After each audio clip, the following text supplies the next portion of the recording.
not only in the suffering while they're being transported, but the suffering that they endure at the other end. And that's why I'm here to try and help ban live exports. Thank you so much. So next up we have another speaker for you, and I'd like to put your hands together for our patron, Peter Egan. If you have come to one of these demos before, you've probably seen Peter's face. He has been campaigning with us for some time now, so can you put your hands together and welcome Peter Egan.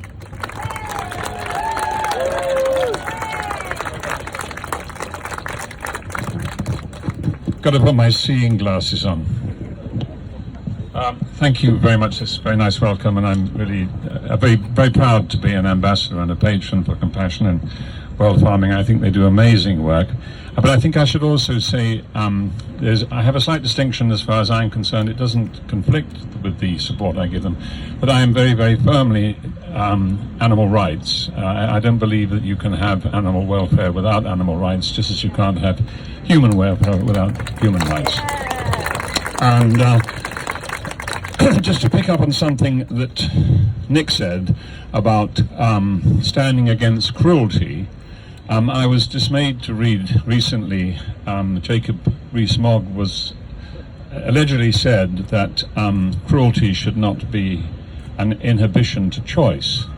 And I have to say I'm absolutely devastated to hear that, if that's something he did in fact say. He also stood in front of getting a ban on the adverts for elephants abroad. They are so badly abused, and he won't debate that ban. So, I mean, there are many conflicts I have with this government in terms of their position as far as animal welfare or animal rights is concerned. And I think that I fight passionately for compassion and kindness and empathy. I think those are the three elements that actually create a great society. And I find myself really worried if there are very important members of our government that don't think cruelty should be considered. So I just want to say that. Also, there is this issue that I think is misunderstood, where wokeism is now being used just like fake news. If a minister doesn't want to relate to a problem, he says we're not going to deal with these woke issues.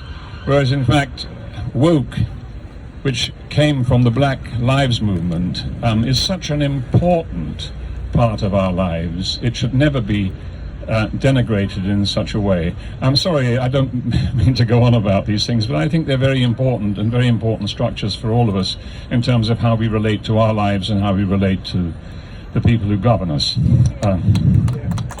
Thank you. I haven't got much more to say, but I'd just like to read someone who I think was a great advocate of being woke.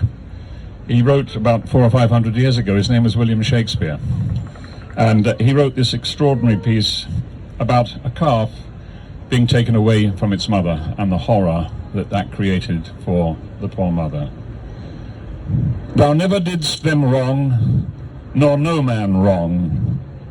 And as the butcher takes away the calf and binds the wretch and beats it when it strays, bearing it to the bloody slaughterhouse, even so remorseless have they borne him hence, and as the dam runs lowing up and down, looking the way her harmless young one went, and can do naught but wail her darling's loss. And that is very, very deeply sad. This is a feeling I find myself caught in all of the time. It's why I feel so passionate about those that have no voice. Animal slaughter is bad enough. Live export just adds to that extreme cruelty, and it must be stopped now. Thanks very much.